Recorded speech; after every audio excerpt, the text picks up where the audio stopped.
All right, colleagues, I think it's time to begin. So we have some participants here with us via Zoom, and some are watching our live broadcast on YouTube, on our channel on YouTube. So I welcome all of you and thank you for being here with us. I'm Dr. Ivan Fadeev. I'm a Senior Research Fellow at the Institute of World History of the Russian Academy of Sciences. And today I have the honor of introducing to you our speaker tonight, who is going to talk with us on a very, very interesting topic: 2 centuries of silence, reconstructing the history of Greek Orthodox Patriarchate of Antioch in the absence of the Melkite narrative sources. And the speaker, of course, is a good friend of ours, Sergei Brun, who is a research fellow at the Moscow Kremlin Museums, editorial board member of the Historical Reporter, and author of the Byzantines and the Franks in Antioch, Syria and Cilicia. So without any further ado, Sergei, the floor is yours, please. Sorry.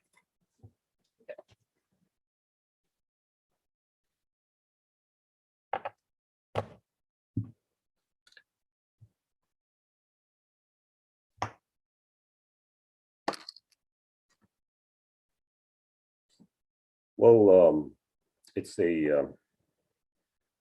it gives me great pleasure to have a chance to speak today, and I thank my very good friend, Dr. Fadeev, and the Institute of World History of the Russian Academy of Science for this invitation. I thank everyone who either joined us via Zoom or is watching on YouTube, or will be watching, since as far as I understand the recording is, let me slightly get used to a better angle so that we can all see each other. Yes, and let me try to get the demonstration of the screen out. So the title of my talk is 2 Centuries of Silence, Reconstructing the History of the Greek Orthodox Patriarchate of Antioch in the absence of Melkite narrative sources. Now, the first and most pressing question is, what period are we talking about? And as any scholar of the Middle East or any lover of church history probably would guess, we shall be talking about the period between the 12th and the 13th century. Those 2 periods are a time of almost complete or utter silence when it comes to not necessarily all narrative Melkite sources, but of Melkite chronicles. Moreover, these 2 centuries, which left us striking testimony as to the cultural flourishing, the intense spiritual, economic, monastic life of the flock of the Chalcedonian Melkite, Roman Orthodox, Greek Orthodox Church of Antioch. Incredibly important testimony that allows us to speak of a thriving church. And then, when it especially comes to the 13th century, although there were cases in the 12th as well, we come to time, a period of intense martyrdom. And while the Armenian, Syriac, Assyrian, Georgian churches retained memory of the devastation during invasions.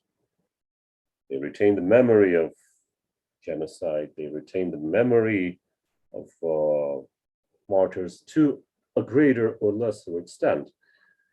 The Greek Orthodox Church of Antioch, when it comes to the 12th and 13th centuries, is a fascinating example of almost utter loss of memory.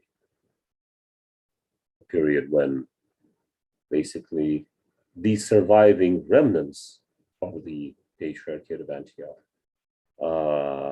literally, not only did they not have chronicles, not only did they lose extensive amounts of cultural heritage, they were left without any single proper historical narrative. They did not remember or pass on knowledge on what happened to them in, let's say, the 1260s, the 1270s, what happened to them throughout the 12th and the 13th centuries. So, since the topic is extensive, let us just start rambling on through some basic topics that are basically sketches to my personal research, to the research of my older.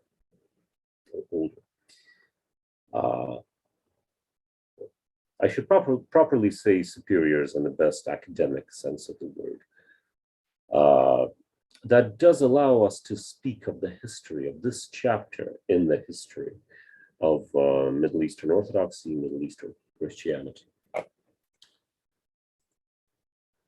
Now, as I said,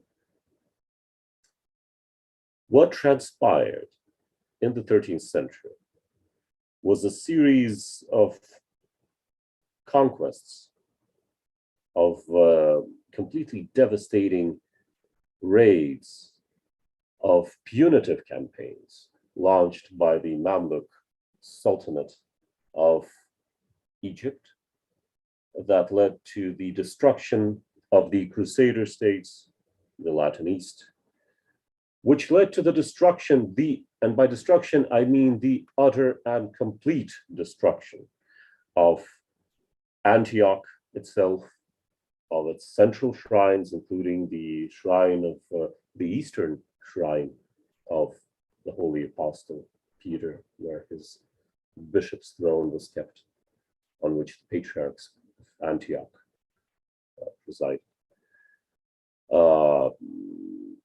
We literally face a mass extinction of the Christian population, and namely the Antiochian Orthodox population, Greek, Melkite, Chalcedonian Armenian, throughout the period between the 1260s and the 1350s, when in the latter period, the last remnants of the Kingdom of Armenia in Cilicia falls, and Tarsus, the second most important diocese of the third most important diocese of the throne of Antioch falls, which was in fact the residence of the patriarchs. You have the loss of countless works of art, countless books, countless people, monasteries and dioceses raided and destroyed and pillaged, libraries burned. You have the communities themselves annihilated. And what was left in the end was basically, the great reduction of the flock of the Patriarchate of Antioch. A once great church, and of that I will speak shortly, was reduced to, well, a few important, incredibly important, still important, Arabic Christian enclaves in Syria and Lebanon, a few tiny Greek enclaves in Cilicia, and one Chalcedonian Armenian enclave in around Erzurum. That was all that was left. And what's striking is that even in the 14th century, this is very clear, by the way, from the surviving sources, in Damascus, in Aleppo, Lebanon as well. And those are basically the three main centers of the Church of Antioch, from the 15th down to the 20th century. You literally do not find a community that would have a cohesive understanding of what happened to its church as a whole, what happened to the line of succession of its patriarchs. They could not trace it into the 13th century. They had memories of antiquity, of the early Byzantine period, some memory of the Arab period. They obviously remembered that the Franks came from across the sea. But otherwise, there's complete silence. I mean, from the point of view of basically the significance that hierarchy has for a traditional apostolic church, the lines of succession, those were lost. They could barely be traced a few generations back in the 15th century and the 14th century, when you have the first very small, like early attempts at reconstructing history. And it was only in the 17th century that the man that's being portrayed here, the Patriarch Makarios Azaim, and his son, his archdeacon, Paul of Aleppo, began gathering manuscripts. And Makarios is a person that is basically the pillar of that allowed for the at least proper or semi-proper reconstruction of Rum Orthodox and Melkite Greek Catholic. We remember that this is roughly 80 years before the Melkite schism and the separation of the once unified Church of Antioch into the pro-Roman and pro-Orthodox factions. Still, Makarios made it possible for the Rum Orthodox, for the Melkites, to at least reconstruct in some way their history. He was not a pious man, as it seems, nor was he necessarily someone that we might call him exclusively a moral man. He was not a great religious leader in this, in terms of classic spirituality, but he is a pillar and a radiant figure to which we all are indebted, because being obsessed with two things throughout his patriarchate, which was, just to put it properly, he was obsessed with collecting money and collecting manuscripts. Money and books, that's what interested him, and that's what interested his son. And of course, their travels across the Orthodox world, their travels into Constantinople, and then into Wallachia and Moldavia, and into the Ukrainian lands, and their two trips to Russia. All of those are, of course, described by Paul of Aleppo. They're very well known.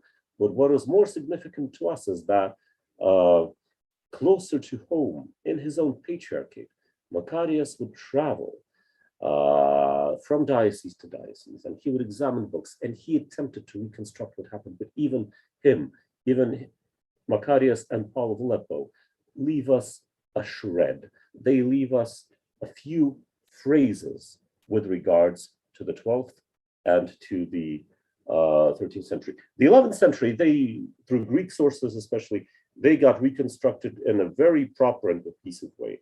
But the 12th and 13th centuries, a few phrases, generally right in the understanding that, for example, by the 13th century, you had the Orthodox and the Latin patriarchs coexist in some form in and around Antioch. And then that, you had the onslaught of the Mamelukes. Yes, you have that.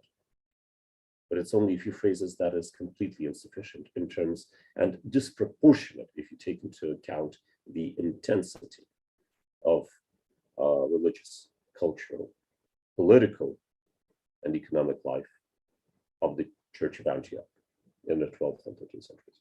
So, moving on.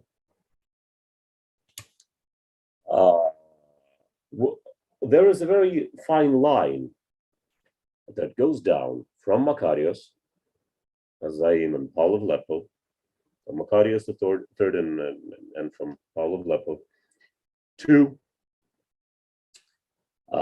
first of all, another great bishop and scholar, Monsignor Joseph Nasrallah, a Melkite Greek Catholic archbishop and scholar of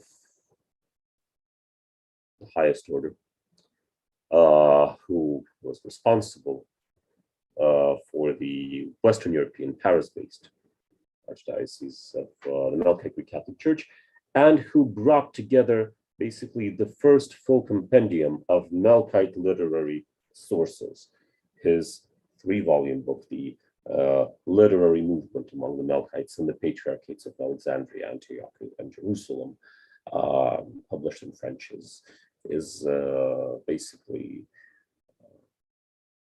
well, academically, it's the pillar for the further study of the Church of Antioch. Of course, when it comes to the study of Middle Eastern Orthodoxy, you have the outstanding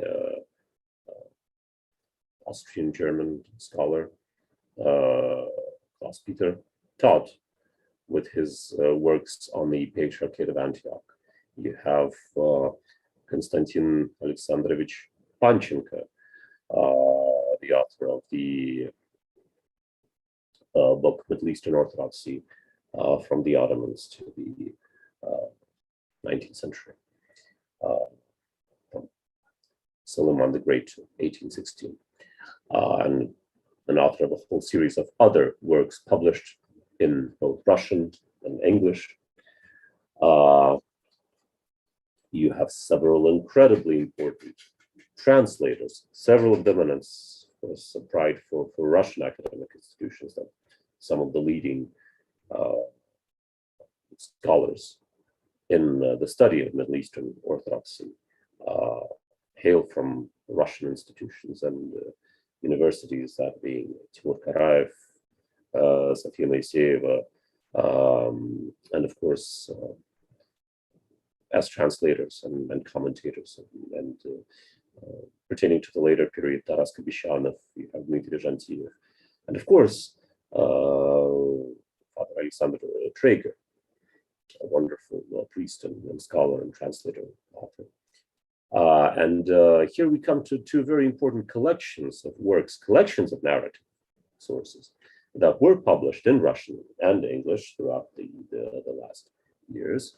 One was brought together by Samuel Noble and Father Alexander Traeger, The Orthodox Church in the Arab World, the years 700 to 1700, an anthology of sources, and another project, the first volume of which was published recently, the Anthology of the Literature of Orthodox Arabs, under the guidance of Konstantin Panchenko and Natalia Goldina and Sofia Moiseyeva and Timur Karayev. There was a wonderful team of Russian scholars that work here. So sources are recovered. A lot of sources are recovered. They're commented. They're studied.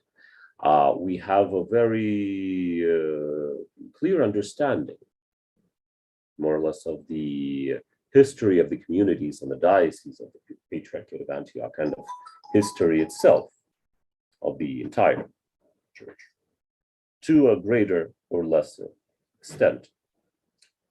But what I would like to focus on at the current moment is still on some, well, partially unsolved questions, partially underestimated issues that still, from the points of view of methodology at least, deserve our attention.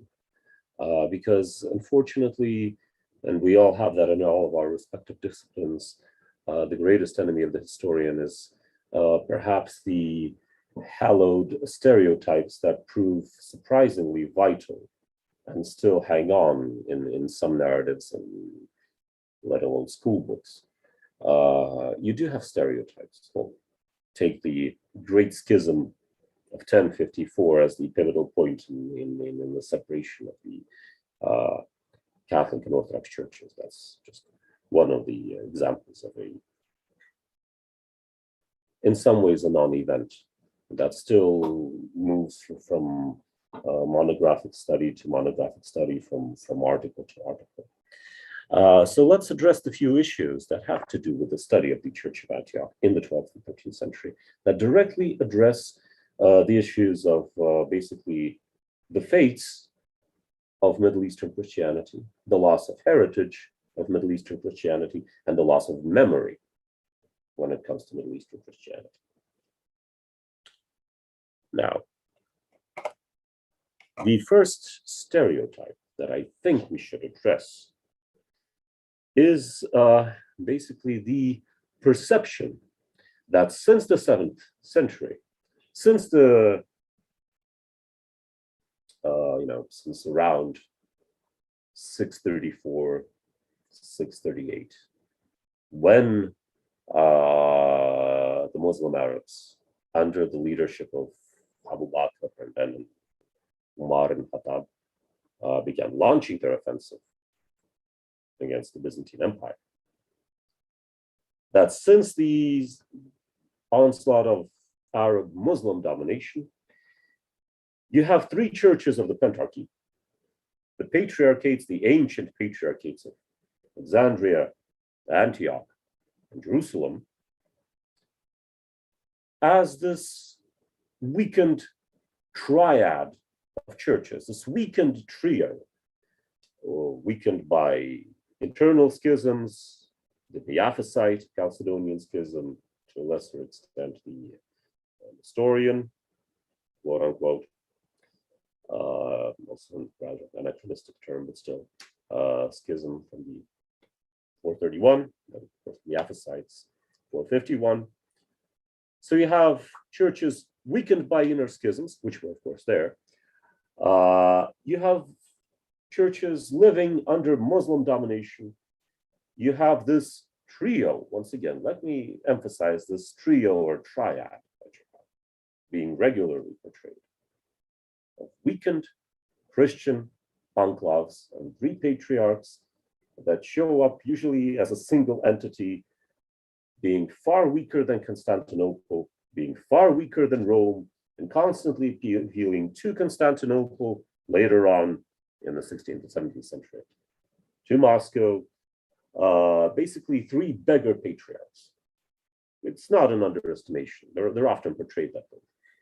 Three churches that are basically small Christian enclaves in the Orthodox world, in the Christian world as a whole, and in the Orthodox world mainly. Now, this perception that you have Rome in the West, and when it comes to the Orthodox East, you have the great Church of Constantinople, stretching from northern Russia to Asia Minor, and from Byzantine-held Italian provinces in the West to literally Western Georgia, Abkhazia, the East, and Crimea. And then you have the three small churches, this triad, Alexandria, Antioch, and Jerusalem. Well, the map that I wanted to show you and start with is the map of the Patriarchate of Antioch. And correct me if I'm wrong, but that territory, and as we shall see, it's not a nominal territory, it's an inhabited territory. It's a territory that in some levels, in areas, a greater concentration of communities and dioceses in some areas was far lesser, and you had a far greater scarcity of dioceses and communities. But still, they were all there. So this is the actual, not just a nominal canonical territory. This is the actual territory inhabited by the flock, by the clergy, by the monastics, and by the bishops, metropolitans, and archbishops, subject to the Church of Antioch. People speaking different languages, belonging to different liturgical rites, living under different Christian and Muslim rulers, but all basing their identity on two things: their Melkite Chalcedonian Orthodox faith and their loyalty to the patriarch, their allegiance to the patriarch that sits on the eastern throne, the eastern see of St. Peter in Antioch on the Orontes River. Now, when we talk about the period between the 7th and the 13th, in some ways even the 14th century, we cannot speak of a trio of poor churches, poor Orthodox patriarchs appealing to Constantinople and Rome. What we rather should speak of when it comes to the Christian East, to the four patriarchal sees of the East in the Patriarchy, in the Pentarchy, we should talk about two great churches and two small churches. And of course, the small ones were the southern patriarchal sees. The Patriarchate of Alexandria, third in the Patriarchy, third in the Pentarchy, I'm sorry, third in the Pentarchy. Used to be second after Rome. Losing, by estimates, over 90% of its flock, which went over to the anti-Chalcedonian side and had their own hierarchy intact. So the Melkites in Egypt were in fact few. And that church would have steadily diminished and diminished and diminished throughout the entire period between the 5th and the 19th century, only to be replenished by the unique mission in Africa, in tropical Africa, in Central Africa, Western Africa, Southern Africa, that would be launched basically in the mid-20th century. But now it's a huge flock and a vibrant church. But before that, nothing. A steadily declining church, declining dioceses, and yet the primate that bears the proud title of Pope and Patriarch of Alexandria, Egypt, Libya, Pentapolis, Ethiopia, with not a single parish there belonging to him. Father of fathers, Bishop of bishops, 13th apostle, and judge of the universe, universal judge. And of course, next to it, you have the Patriarchate of Jerusalem, which is also a small church with a greater flock, without a rival hierarchy, because again, Antioch had three rival patriarchs, the Melkite, Miaphysite, and Maronite. Alexandria had two, the Miaphysite, quote-unquote Coptic, and the Melkite. Jerusalem had no rival Miaphysite, Maronite hierarchies. Greater number of enclaves in Galilee, in the Judean desert, and the Transjordan. But from the point of view of territory, it's a very small church. So two small southern patriarchs. Okay, you can talk about that. But then you come to the Patriarchate of Antioch, highlighted orange on the map. And that's a patriarchate stretching from basically greater Armenia in the north to Khorasan, the vast area southeast of Damascus, in the south, and from the Mediterranean coast to present-day Uzbekistan, to the cities of the Great Silk Road in the east. It's a patriarchate that, even though, of course, we saw a decrease of Christian population, radical decrease of Christian population between the 7th and 10th century, the 9th, 10th, and early 10th century basically being the period of the first dark ages of the Christian East. You have the loss of numerous small dioceses. You had the onslaught of the desert, the Bedouin tribes. You had the conversion into Islam. But still, by the 10th, 11th, and down until the 13th century, you can say that every single one of the great metropolitan dioceses of the throne of Antioch remained intact. Every single one of them. Tyre, Tarsus, Adana, Adazarba, I'm sorry, Adana was elevated later. All of the major dioceses are intact.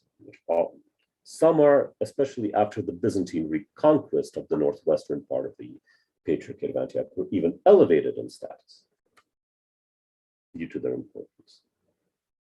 Several dioceses that seem to have gone extinct, at least from the point of view of its superior hierarchy, were restored either during the Second Byzantine or Crusader rule. And you have testimony, you have evidence, archaeological or narrative, pertaining to communities from basically Cilicia, Southeastern Asia Minor, down to almost the Turfan oasis in the east. So this is an inhabited territory. It's an inhabited land. It's a land covered with enclaves and dioceses.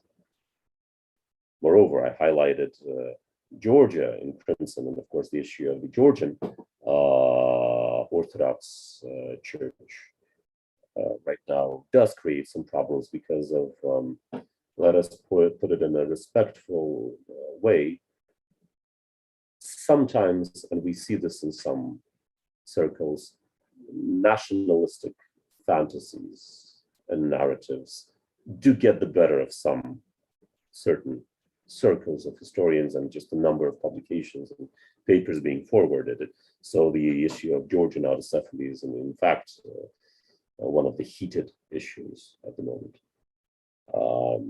But it's very, very clear that down until the period that we are talking about, down to the 11th century, directly kind of precedes the issue in question, the Georgian Church, which received its autocephaly in several stages, all bound to Antioch, not to the apostles, not to the formation of the churches in the Caucasus region, but they can be traced between the 5th and the 11th century, all having to do with Antioch. Still, the Church of Georgia was semi-autocephalous, as we could say right now, receiving Holy Chrism from Antioch, paying tribute for the chrism to Antioch, commemorating the Greek Orthodox Patriarchate of Antioch in its service. And the primate of the Georgian Orthodox Church, who bore the title of Catholicos Heta, was only one of the three. The Catholicoi, a title usually associated with the Church of the East and with the Armenians, that was subject to Antioch. But the Georgian one was semi-autonomous and then completely autonomous and then autocephalous. But you have the Catholicoi of Irinopolis and in Baghdad, and the Catholicos of Romagird or Romagira in Central Asia. And there were obviously vibrant living Melkite communities in that region as well. So when examining the place of the Church of Antioch in historiography when we talk about the period between the 7th and the 14th centuries. And when we are talking about the 2 centuries that we have chosen as the special focus of our today's lecture, we should not in any way talk about a triad, a trio of 3 weak, small Middle Eastern patriarchies. Leave that to the Ottoman period. You can in some ways leave it to modern history.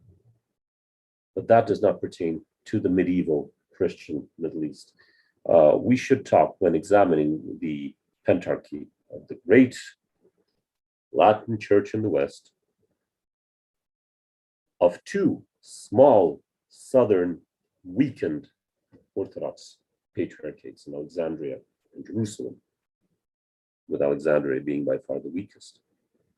Mount Sinai had more monasteries than all of Egypt, statistically. More Melkite Orthodox monasteries. So in the West you have Rome, in the East you have 2 small southern churches and 2 great patriarchates. Of course, the Patriarchate of Constantinople was greater in terms of wealth and territory and population, but the Church of Antioch was far closer in size and significance and amount of communities to Constantinople than it was to its 2 Middle Eastern sister churches. And that's incredibly important to note. Moving on.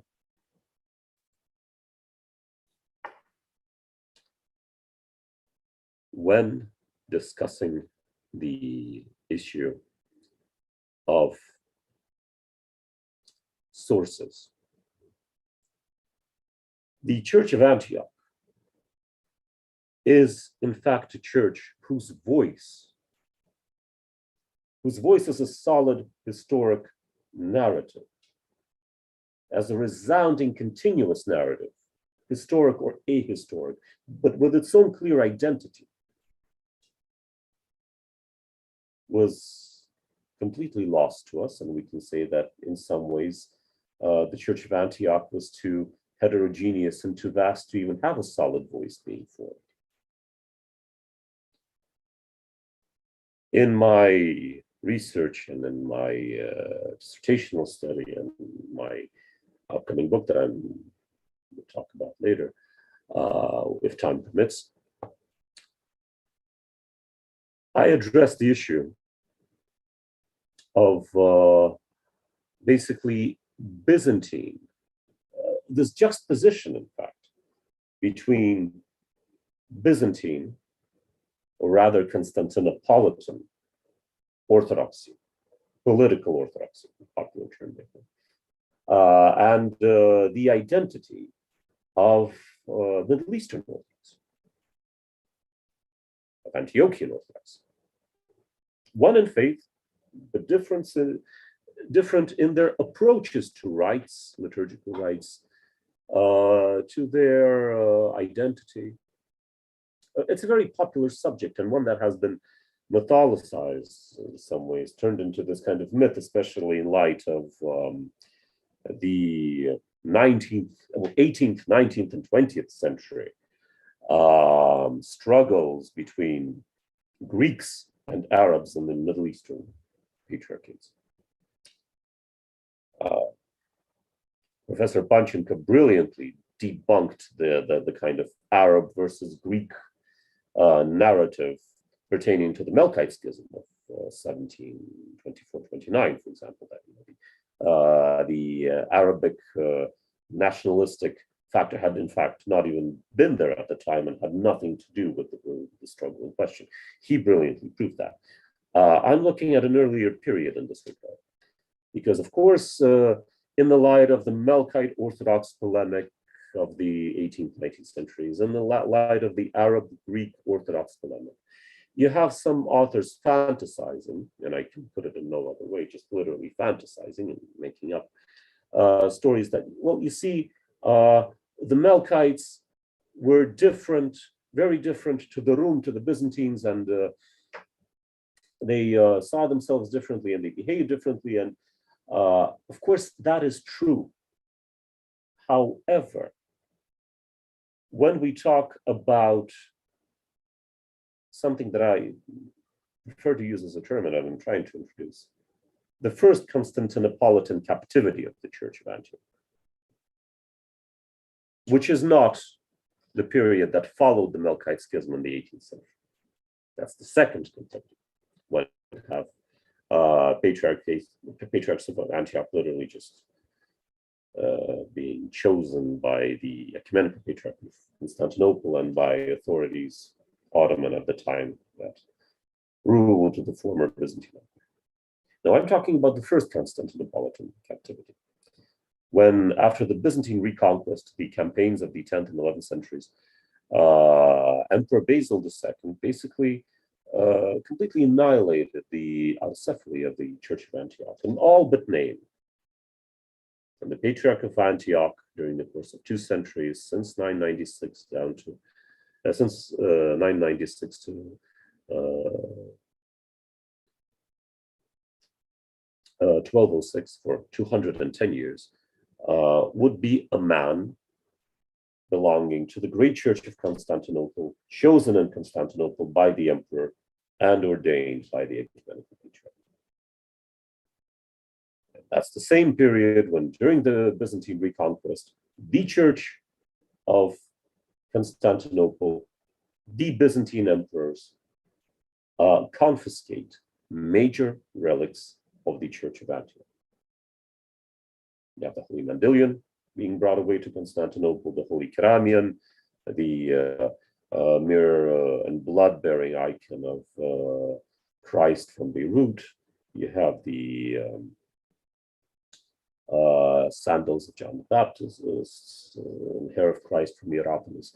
You have a whole series of, you have the relics of St. Luke being taken from Antioch. You have a whole series of major relics being confiscated. The right of the metropolitans and people and clergy of Antioch, even the great metropolitans of the Antiochian See, to even have a say in the election of the patriarch, you have that taken away. You have the growing imposition of Byzantine right, of the Byzantine liturgical right on the churches of the East, which would reach its rather destructive peak in the 12th century under Theodore Balsamon, the great Constantinopolitan canonist and titular patriarch of Antioch. But throughout that entire period, we can, fantasize about the Syrian Melkite anger against the Greeks, against the Byzantines. The only issue is, in my research, and I'm not alone here, and in some ways, where I'm not an expert, I'm a very devout enthusiast. There are only 3 sources that give us a hint at Antiochian dissatisfaction with what was going on. Only 3 sources. But only one of them is properly Melkite, non-Greek. And that's the life of Timothy the Stylite, Timothy of Kahushta, in which the hagiographer, the Melkite, says that, well, the Rum, the Greeks, Byzantines, rather, they pay little attention to Syrian saints. It's a wonderful piece of hagiography, brilliantly translated into Russian by Sofia Moiseyeva. I really recommend it.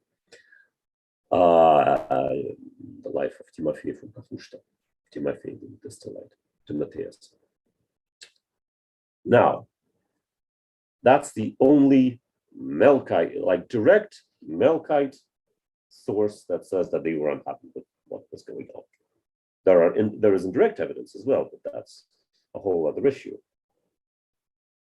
But nevertheless, the same time period, you have 2 Antiochians rashly criticizing Constantinople's policies. But both of those Antiochian writers are in fact Byzantine Greeks, that being Peter the Third, Patriarch of Antioch, Michael Kerolarios' famous or infamous opponent in the Great Schism, Orthodox opponent in the Great Schism, who was against separation of Rome. And of course, you have Nikon of the Black Mountain, also criticizing the policies of Byzantine appointed patriarchs, and that is something to think about, because both men, Peter III, a native of Antioch, but still a man who got his training and made his career in Constantinople, and Nikon, who basically came to Antioch from the inner provinces of the Byzantine Empire. They're the only two critics, major critics that we have. And then you have this, slight regret of a Melkite author. That's the only three direct sources from the Church of Antioch that we can go by when it comes to this attempt at setting the separation between Constantinople and Antioch as two different centers of Orthodoxy. But again, it's not something that we are able to, equate to a Greek Melkite contradiction. It's not that. It's not that at all. We can say that in the 12th and 13th centuries, just like you had in the 7th, with the onslaught of the Arabs, when you had Rum, Greek, or Melkite, Syrian families, Orthodox families being willing to sacrifice Byzantine garrisons and open their gates to the promising economic and political agendas of the Islamic world, like the family of John of Damascus, like his grandfather Mansur, like the population in Emesa, who said that since our emperor is a heretic, we shall open the gates to you. And they lived to regret it, but in the end, for a time there was peace and understanding. You have that same kind of quite interesting deviation in interests between the properly Byzantine and local Syrian Orthodox Melkite elements during the Crusades. That manifested very heavily in several very important moments in the history of the Church of Antioch. For example, the Byzantine emperors of the Comnenid dynasty, Alexius I, John II, Manuel I, tried throughout the 12th century to restore the Orthodox Patriarchate of Antioch, in Antioch itself. And with a very brief exception that only lasted 4 years and ended in an earthquake and the death of the patriarch they utterly failed. Meanwhile, the Orthodox population of Antioch, the burgesses, the doctors, the financial and court officers of the palace of the Crusader prince, forming the Antiochian commune, they were able to get it done basically within 2 years after the Crusaders sacked Constantinople. They restored their patriarchate as a truly local church, not as some entity that would be superimposed on them by Constantinople. They restored it by 1206, pretty much starting the process 5 years earlier. That's something to think about. And they succeeded in, after more than 2 centuries, returning a Melkite to the See of St. Peter. Of course, the Church of Antioch itself has no memory of those events whatsoever. Everything we know about those events comes to us from Latin, Old French, Syriac, Miaphysite, and Armenian sources. We don't have a single shred of basically, in other words, coming back to the main theme of the lecture, the Church of Antioch, the Orthodox Church of Antioch, and the Melkite Greek Catholic Church do not remember in their own sources, in their own chronicles of the Mameluke and Ottoman eras, the triumphant moment when, after 2 centuries of Byzantine domination and an overlapping century of Latin domination, they managed to restore the full and proper independence of their church, installing Patriarch Simeon II, who managed to remain on the throne for over 30 years and basically restore the Patriarchate in its entirety, winning the acknowledgement of all of the dioceses. They do not remember that moment. Going back to the Syrian and Greek or Byzantine kind of juxtaposition of interests, you can say that where the Byzantines failed, where the Greek Byzantine imperial element would fail, and the Greek-speaking population would even be persecuted, I mean in Cyprus, the Syrians, the Melkites, would make enormous profit for themselves. With the Crusader conquest of Cyprus, with the exception of the first 30 years, which are of immense importance for church history and should not be ignored at all, where you did have a period of proper coexistence between the Latins and the Orthodox. Then the Greek population would begin to be, and the Greek Orthodox hierarchy would be persecuted and be left in this kind of isolated state. But the Syrian Melkites, they would profit. They would turn Cyprus into their safe haven. They would secure their place, which was far above to those, far superior to the Greeks, at the royal court and in the royal administration. And they would turn the island kingdom into a safe haven for those Melkites, those merchants that would move to the island, especially would start fleeing to the island after the Mameluke conquest.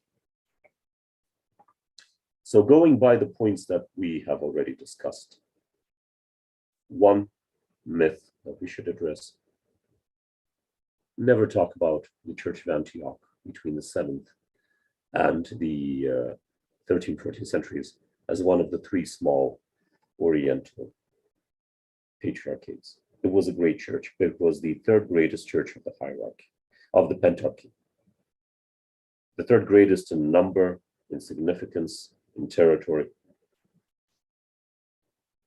Knowing that there was, in fact, a striking difference in interest between the proper Byzantines and the local Orthodox Melkite population, don't think that this was a Greek versus Syrian conflict. We can say that about economic policies and communal policies of the 13th century, especially of 14th century Cyprus. But when it comes to Byzantine domination over the Patriarchate of Antioch, you have more Greek sources criticizing it than you have the Syrians, the Melkite ones. But again, the fact that they were a great church, the fact that they were in that Byzantine captivity, that the fact that they did lose most of their great relics, not to the Muslims, but to the Byzantines, who just took them away to Constantinople. The fact that they could not place a cleric, a man from their own flock, on the Sea of St. Peter, the Eastern Sea of St. Peter, for 200 years, and then reclaim right exclusively because of the initiative of the people of Antioch itself. All of that is completely absent from Antiochian Greek Orthodox and Melkite Greek Catholic members. Speeding up because I know that I could talk about this subject for about 8 to 10 hours, but we don't have that luxury, do we? I'm surprised that people are still listening. Moving on.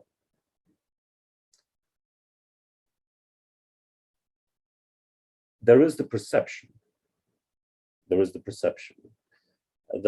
the Church of Antioch, and it's often seen that way in brilliant research, but that it's seen as an Arab Christian church, that it's the church of the Christian Arabs or Arabic Arabic-speaking Christians, however you like.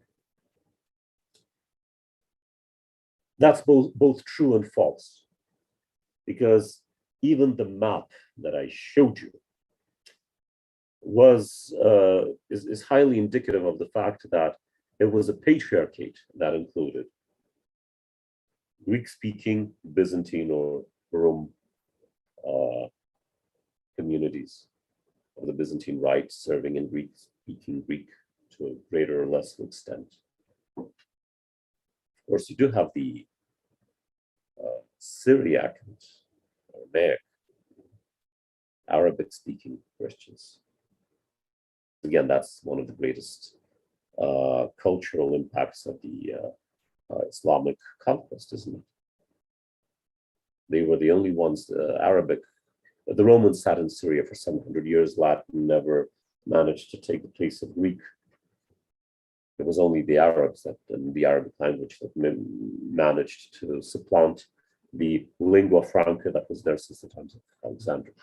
So yes, you do have this predominantly Arabic-speaking majority in some regions in the heartland of the Patriarchate. But again, there is a difference between those communities. Some began serving completely in Arabic, but until the 17th century, and especially in the 12th and 13th century still, Syriac remained incredibly important for the Church of Antioch. Not for Jerusalem, but actually you do have more semblance of basically Arabic and Syriac in Jerusalem under the Crusades, and that was under the influence of communities moving south from the Patriarchate of Antioch. It's Antiochian influence. Jerusalem followed very different patterns, and here you can see the wonderful research of the Byzantine liturgy in Jerusalem by Dr. Daniel Galadze. Professor Galadze is perhaps the greatest follower of Taft, of the late Archimandrite Pablo Taft. Now, moving on. You have Melkites serving in Arabic, you have celebrating in Arabic, you have Melkites celebrating in Greek, you have Melkites celebrating in Syriac. And as part of my research, again, when you have only one kind of source that tells you anything about a monastery, and those are the surviving colophons of manuscripts themselves. In Sinai, in Rome, I never had the luxury of going to either place, but they were all published by Sebastian Brock, by others, Traeger, by Higher Monk Ilya Khalife. You have a surviving colophon that's sometimes the only testimony to a monastery's existence. And this is an especially vital source for the period I'm talking about. And if we take the diocese of the patriarchal diocese of Antioch, so Antioch, the Daphne Valley, the Black Mountain, the Wondrous Mountain near the sea, that region, you have a very interesting cluster where you have, well, I counted 3 centers, where you have 2 Melkite monasteries side by side. But due to the existing manuscripts, we know that one served and wrote in Syriac and the other in Arabic. They were never mixed. You have only Syriac manuscripts coming out of one center, and you have Arabic manuscripts coming up out of the other center. And these are Melkite monasteries huddled side by side. They might have a Georgian monastery next to them, a Greek one, but you have this interesting separation of Melkites, some of which completely embraced Arabic and the others retained Syriac.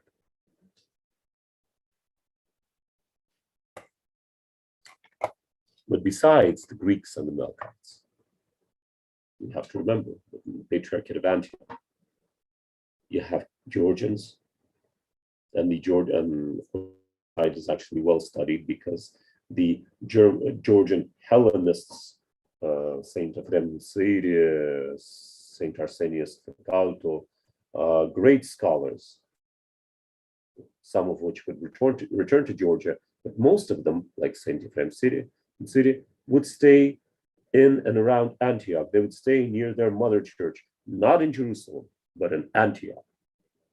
And if Georgian Jerusalem is well studied because of, and there are wonderful books in that regard. By Yana Chekhanovitz, first and foremost, others.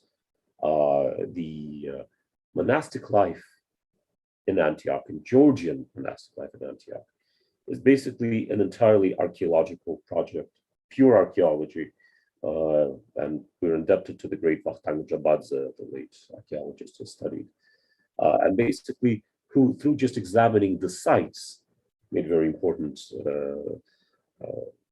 discoveries pertaining to a vibrant monastic life in the 12th and the 13th centuries. But besides Georgians, you had Chalcedonian Armenians. And here we come to a very important moment. Greek authors that dwelt in and around Antioch, like Nikon of the Black Belt, well, primarily Nikon of the Black Belt, did manage to send their work off because it became of interest to Constantinople. It spread across the Greek-speaking world, and that's why we know Nikon of the Black Belt. You have Christian Arabs losing most of their chronicles. There is only one shred of basically a historic narrative that we have pertaining to the 12th and 13th centuries. That's Suleiman al-Ashluhi,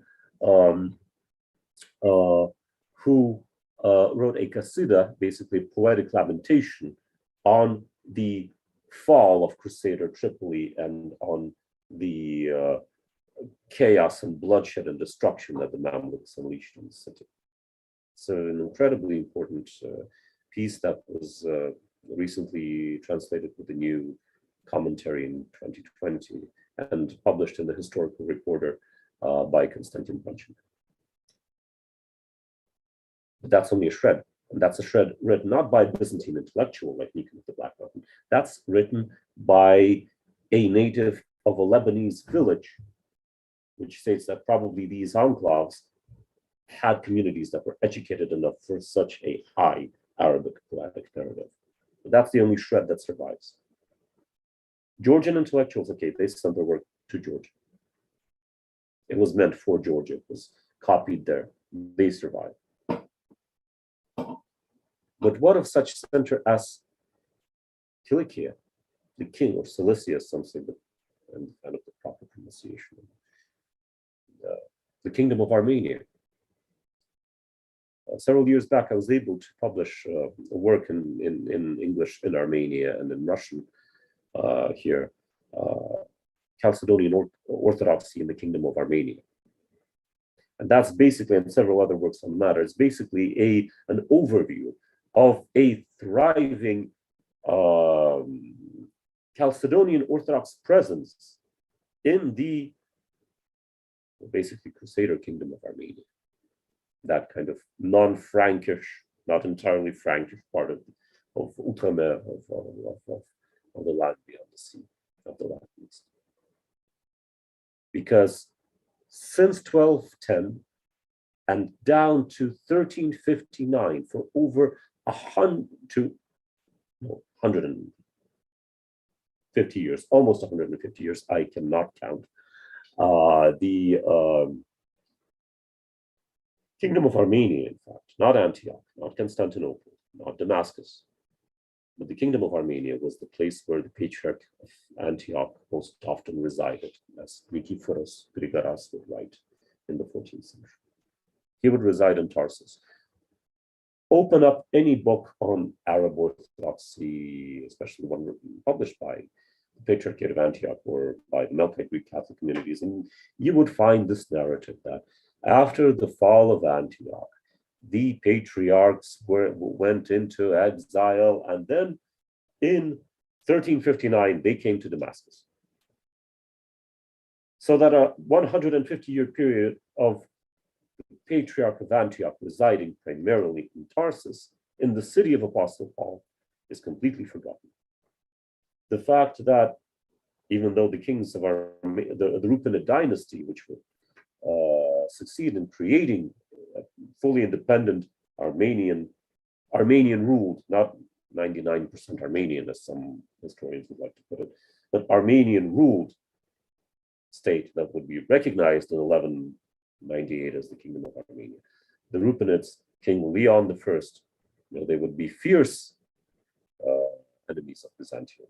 Leon's father would be boiled alive by Byzantine warriors, but they proved to be the most generous patrons, even Leon himself, of Greek Orthodox monasteries and Greek Orthodox communities. A quarter of Leon's baronage, more than a quarter, would be comprised of Greek and Chalcedonian Orthodox barons.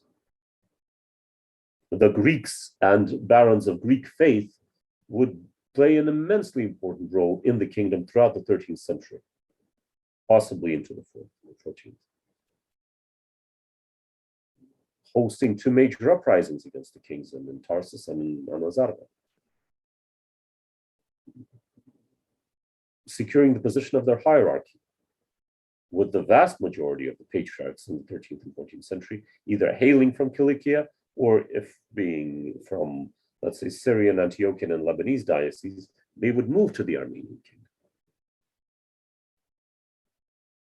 Now, not only is that entire story forgotten, it's not reflected in a single proper Middle Eastern Orthodox source or narrative. Everything that we can say about the nobility, the hierarchy, the monasteries, the communities, the very important kind of concordat between the kings of Armenia and the patriarchs of Antioch, a term that I'm also trying to introduce. That we know exclusively because of Syriac Miaphysite texts, namely the iconography of Barabrayo, and through Armenian texts, some Old French. So basically, the Church of Antioch in the Kingdom of Armenia, which was its great northern center, with several of its most important dioceses. In fact, the last place in the Patriarchate of Antioch where a Christian rule existed until the 15th century, that being the small port city of Korikos. That entire period, that entire history is only conveyed to us by, let's say, by the other, by those that had no reason whatsoever to praise the Greeks and just mention them as a nuisance, or those of Greek faith. But that is the only source, not even archaeology, but these other narrative sources that allow us to reconstruct that history. Antioch itself has lost it. After the Mamelukes completely devastated the former Kingdom of Armenia, that region would have Orthodox communities, mostly Greeks coming in and settling in the emptied spaces. But of course, they had no recollection of the depth and the history and the heritage of that region.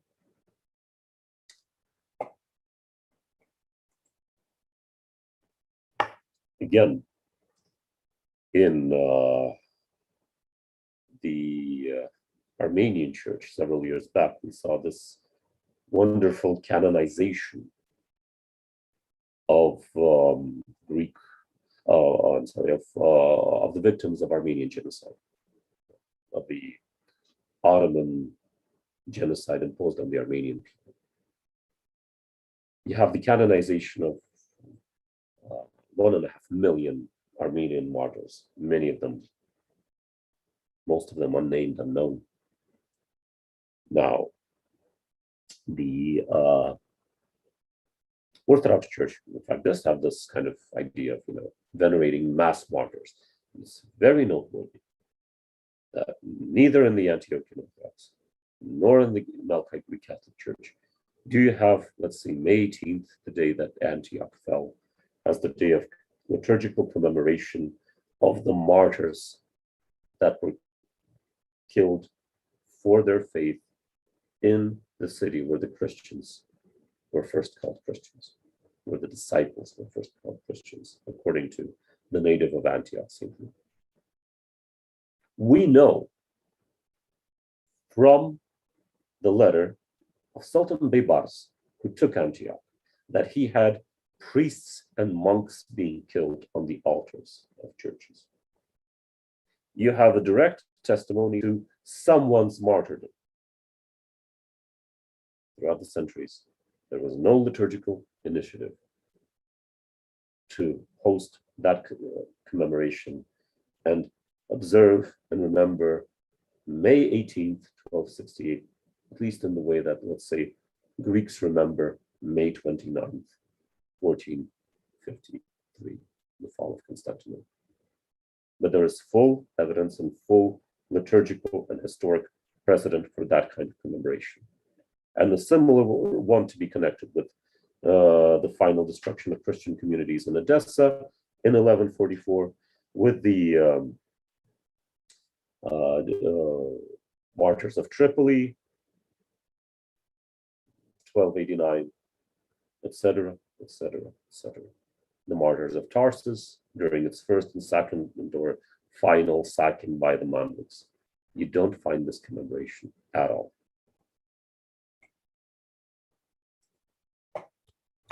So when talking about the lost heritage of the Church of Antioch, you find that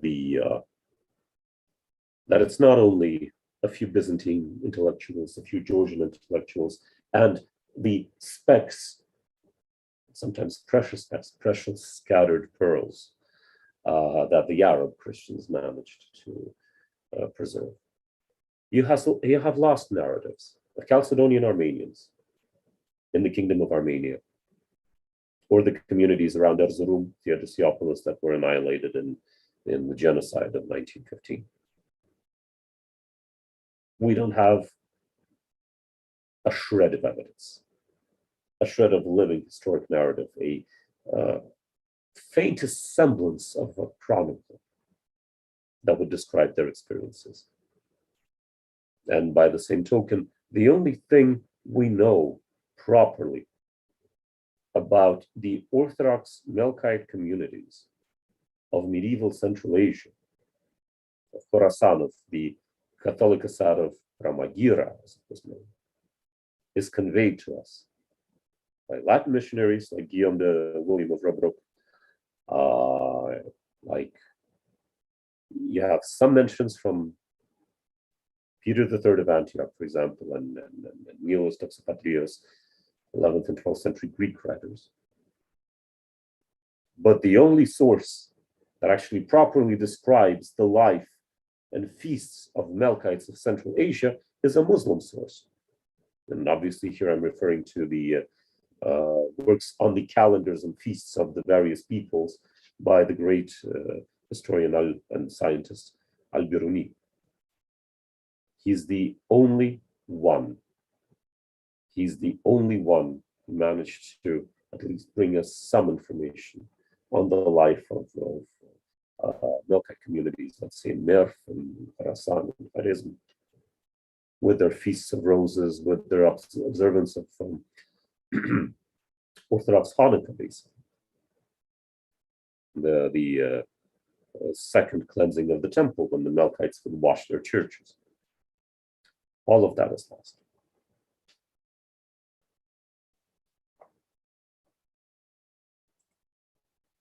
Of course, the last events, the last years in the history of the Christian Middle East, the plight of the Christians in the Middle East, emphasizes the sacred importance of their communities. Because the most important thing is that at least some managed to survive, some managed to preserve, not some, but all managed to preserve their faith. They managed to preserve their homes, often being forced to flee and then coming back. They managed to preserve at least some of the ancient shrines, like in Yebrud, like in Ezra, like in Malula, like the precious churches built or restored and decorated under the Crusaders in northern Lebanon.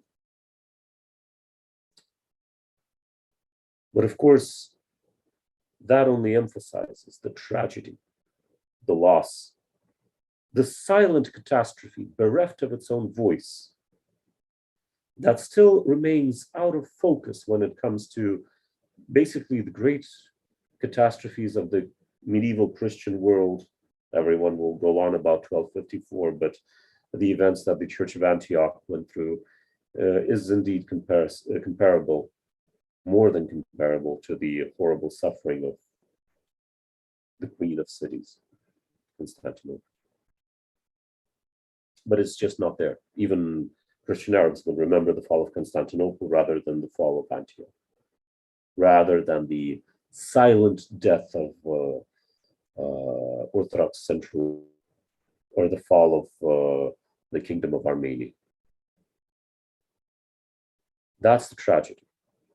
Yet nevertheless, through surviving narratives of others, through Armenian, Syriac, Latin, and Old French sources, and Arabic Muslim sources, in fact, through archaeology, through surviving colophons of theological treatises or liturgical texts that do survive from the communities in question and from the time in question,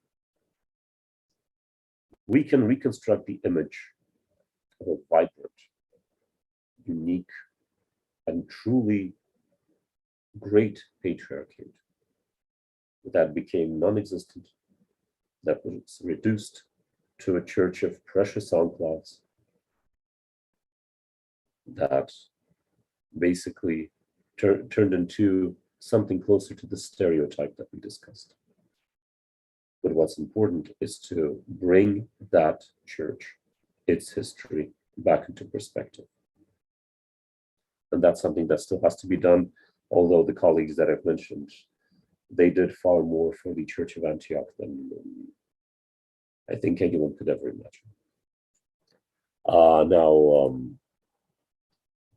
just as one of the final slides, the 19th century church in Antioch itself, belonging to the Patriarchate of Antioch, a small but wonderful community back in that city in present-day Turkey, in Antakya. And of course, I could not just not plug my upcoming book, which is based on my dissertation. Of course, the Russian text bound to the dissertation will have to wait, but nothing says that a long and boring English book can't make its appearance. The Atlantis of the Christian East, the Melkite Patriarchate of Antioch in the 10th, 14th centuries. Probably definitely going to be an online edition, an ebook. We'll be working on a in-print one as well by the end of the year. So hopefully some new research pertaining to that period and to what we spoke about, slightly in a mishmash fashion, but hopefully not entirely in a worthless manner. In a more organized and cohesive way, it will make its way into the book. So thank you for your attention. Thank you for everyone who listens. I think questions pertaining to the subject that we talked about could be forwarded to the Institute, to the Center of the Study of Dr. Fadiev. Please join me, because yeah. Shall I move in? Please do. Yes. So if you, I think if you forward, questions can be forwarded, right? Well, naturally, if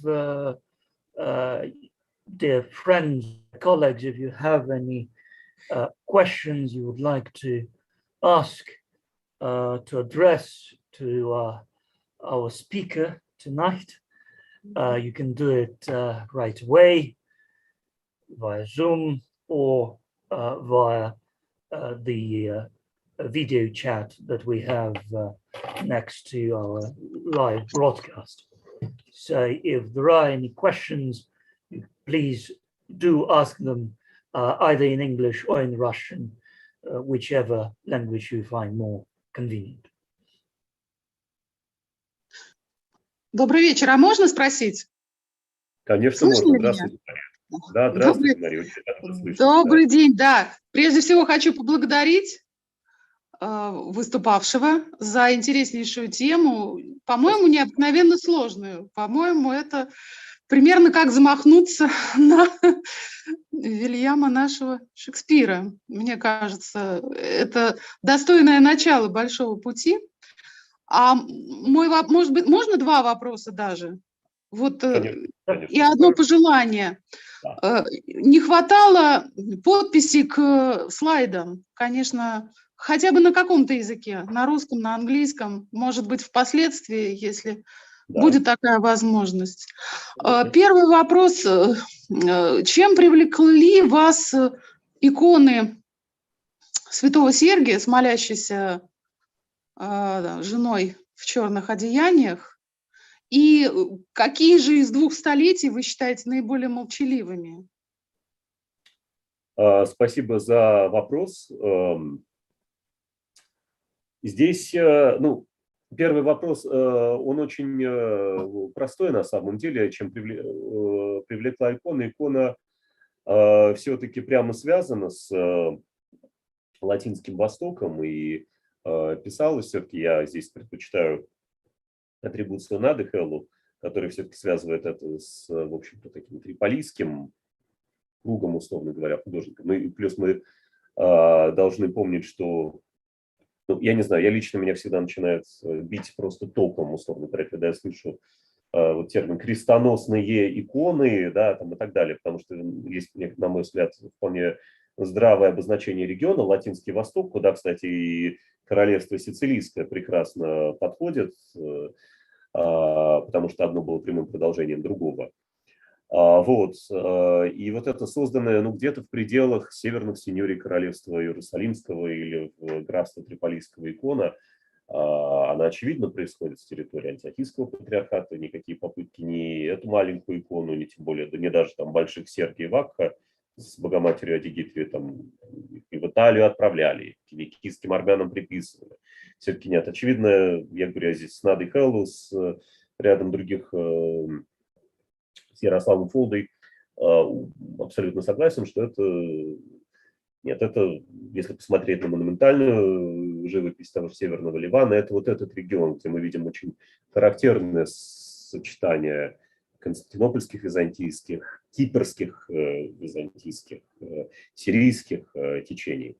И, кстати говоря, здесь важный момент, о котором еще следует помнить, что, да, вот, допустим, у нас есть город Акра, которая столица Второго Иерусалимского королевства, которая сейчас на территории Израиля, которая сейчас на территории Иерусалимского патриархата, до 17 века это южная окраина Антиохийской церкви. Поэтому, когда мы говорим о работе местных греков и сириян, допустим, и латинин в скриптории Акры, иконы, которые связаны, говорят, вот либо Акра, либо Синай. Ну, в Синай это свозили, да, в Синае была своя чудесная мастерская. Но Акра – это тоже и культурная жизнь, и коммунальная жизнь Акры. Это часть Иерусалимского, Антиохийского патриархата. Вот. И поэтому икона связана, очевидно, с таким молением некой жены, матери, жены, святому Сергию за живого или почившего мужа, отца. Она, конечно, напрямую связана, учитывая еще ее близость именно к византийскому, православному, ближневосточному искусству, с вот этими общинами XIII века, откуда выходило большое число сержантов, туркополов, суриан, старофранцузских, и на эту тему есть как бы вполне консенсус в старофранцузских и латинских текстах.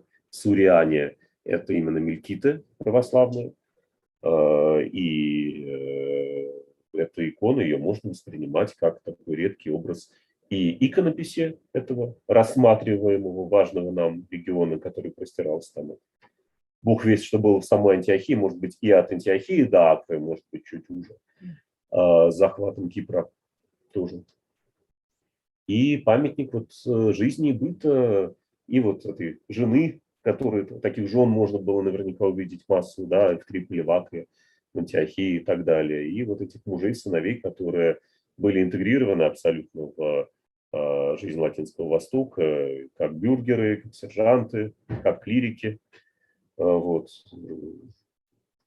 Вот поэтому взял. Считаю, что это прям очень характерная вещь для региона. И второй вопрос был Да. по поводу... Это я на один короткий ответил, да. Второй вопрос был, если я правильно помню, какой из двух веков все-таки был более молчаливым? Более молчаливым. На самом деле узкой полосой тексты, вот опять же, скажем так, тексты богословского характера, литургического характера, они у нас вот появляются то из Хомса, то из там Сайданаи, то из с Черной горы, и они вот такой вот из самой Антиохии, они такой вот узкой струечкой идут, их по колофону можно восстановить. То есть, да, писали, переводили, есть упоминания и так далее. При этом нет ни одной известной хроники этого периода мелкитской. Есть упоминания о неизданной, не опубликованной. То есть мы просто знаем, что она была. Но рукопись, в общем-то, потерянная. Истории Антиохии Великой XIII века, составленные монахом, мелкитским монахом Лавры святого Симеона Дивногорца, которого тоже звали Симеон. Симеон нас Самонит. Вот это мы знаем, но это единственное такое вот упоминание. Наверняка было что-то еще, но вот нету. Есть в конце XIII века только вот эта великолепная касыда Сулеймана аль-Ашлухи. Да? Все. В XI веке, в конце XI века у нас вот, да, арабское житие Иоанна Дамаскина, прекрасно сейчас вот антология литературы православных арабов издана, но есть и англоязычное издание. Иеромонаха Михаила из той же Лавры святого Симеона Дивногорца, где человек в прологе точно описывает всю историю сельджукского захвата Антиохии, которую он пережил. Это вот конец XI века, конец XIII из Сулеймана аль-Ашлухи. В первой половине XIII есть упоминание об этом вот Симеоне и истории Антиохии Великой. Все. Какой век более молчаливый? Невозможно. Они оба молчаливые в этом плане. Колофоны, гимнография, вот чуть-чуть, но есть. Есть, переписываются, создавались какие-то рукописи. Мы знаем о них, и благодаря им мы знаем об общинах и о высочайшем уровне культуры. При этом XII век у нас в своей массе, за исключением падения Эдессы, это в основном благополучный век, а XIII – это век начала великих катастроф. Поэтому я могу сказать так, молчание о XIII веке мне кажется более тяжелым признаком такой вот массовой исторической амнезии и посттравматического синдрома, чем молчание о XII. Вот. А по уровню источников они примерно равны. Вот. Я надеюсь, я ответил. Мария? Да, вполне, спасибо. Спасибо. Я просто освобождаю пространство для других. Спасибо огромное. Спасибо вам огромное. Спасибо. Right. Yes, thank you very much.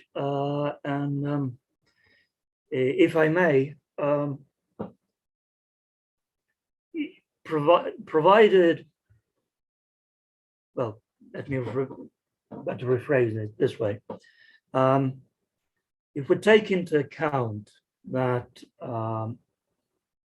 these several important layers of historical memory were, and in a sense are, missing from the collective memory of Christian communities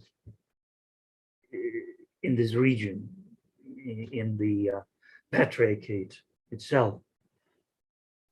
What would you or could you identify as the major tools, aspects that helped forming the collective identity of the Christians of the Antiochian Patriarchate since the catastrophes which you've spoken, particularly the Mamelukian invasion and destruction. Thank you for that wonderful question, Dr. Fadil.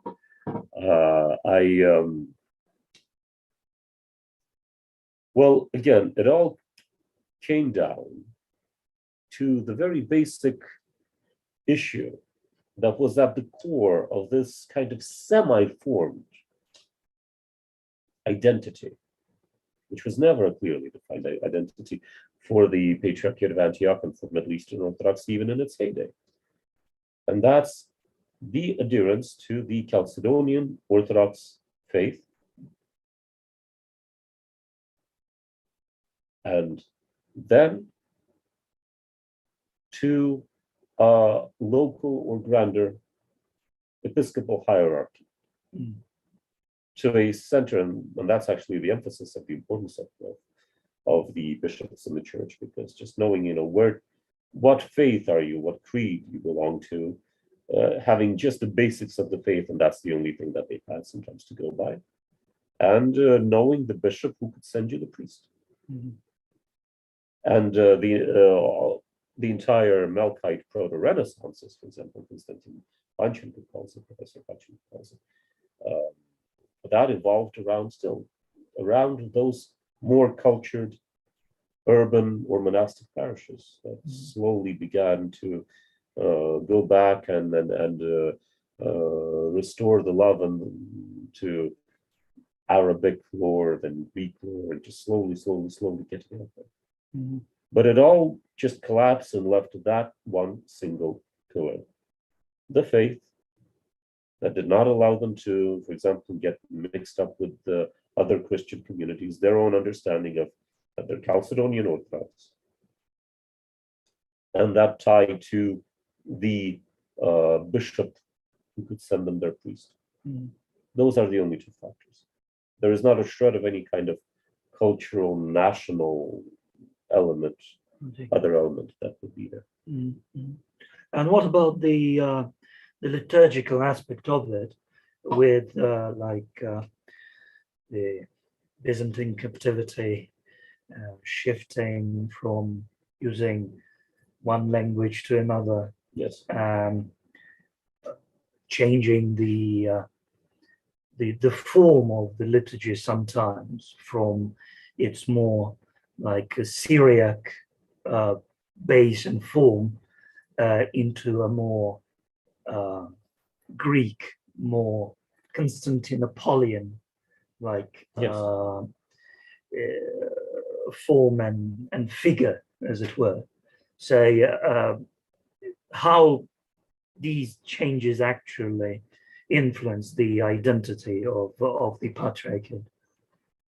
That's a very good question. I have a whole chapter on Constantinopolitan captivity and liturgical Byzantinization in my upcoming book, and in my dissertation, and in the previous book. But and of course, when it comes to liturgical Byzantinization as a whole, of course, I should address everyone listening to the works of the late Father Robert Taft, and to the wonderful work of Daniel Galatz, Professor Galatz, who's an absolutely marvelous scholar.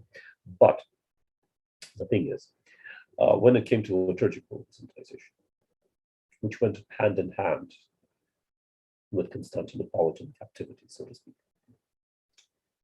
the Constantinopolitan authorities, they were very, very smart about it. Because what we see very slow and gradual processes in Jerusalem, and even slower in Alexandria.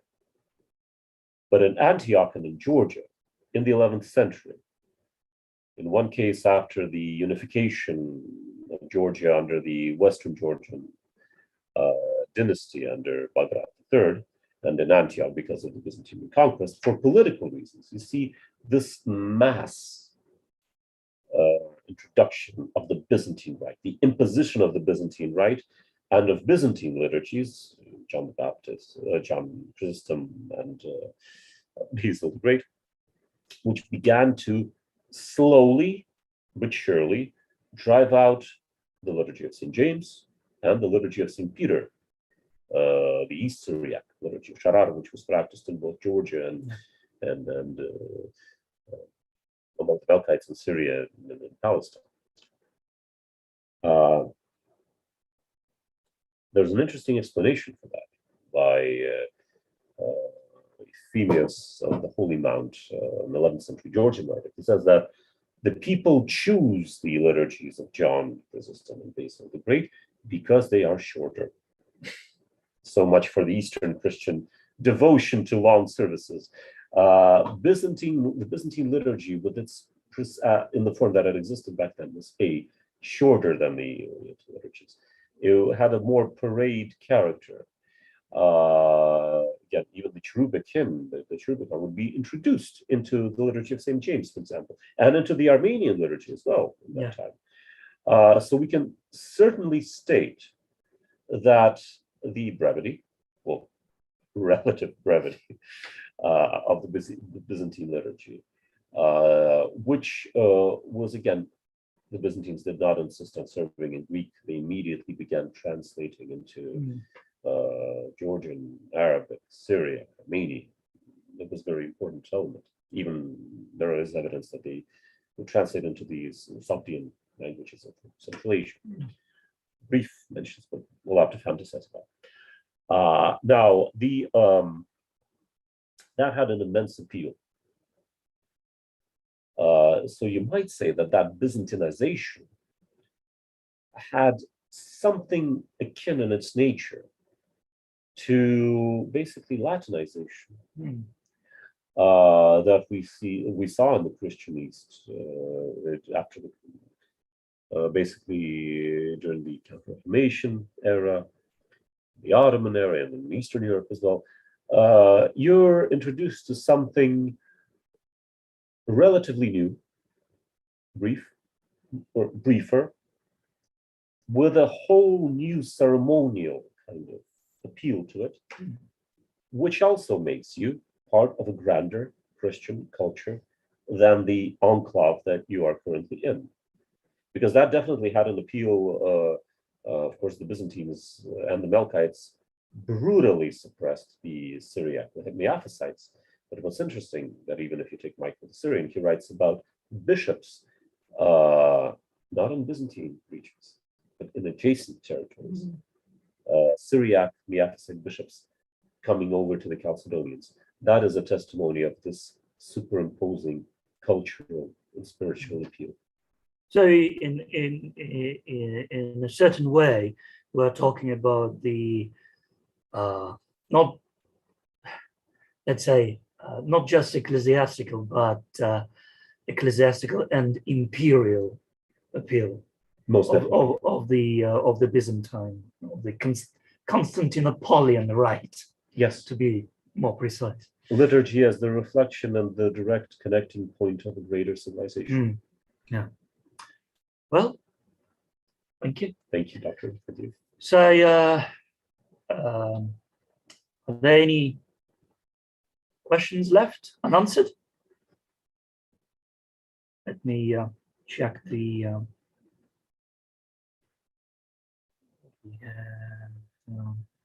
in the Facebook comment section, on the YouTube comment section. Yeah. Well, we don't have like comments, but we have likes. How many? Enough. Enough, all right. Yes, for the time being. But we know that they are forthcoming the usual way. Well, if there are no more questions, then all that remain to me is to thank you all again for being with us tonight. A special thank you goes to our speaker, Sergei Brun, a good friend of our Center for the Study of the history of religion and church history at the Institute of World History of Russian Academy of Sciences. And we are looking forward to seeing him again as a speaker and a lecturer, most certainly, for, I believe, sometime this autumn. Yes. Yes. So, but please, yes, do look forward for a further announcement on our social media. And with that ends another session of our permanent workshop, Historia Ecclesiae et Religionis, organized by our center. And I simply must thank my colleague, Dr. Nadezhda Belikova, who is a major driving force behind this workshop and most of our other events. Dr. Belikova is brilliant. She is brilliant. She is. Yes. So a special thank you to Dr. Nadezhda Belikova, who is present here as well. So thank you all very much again. And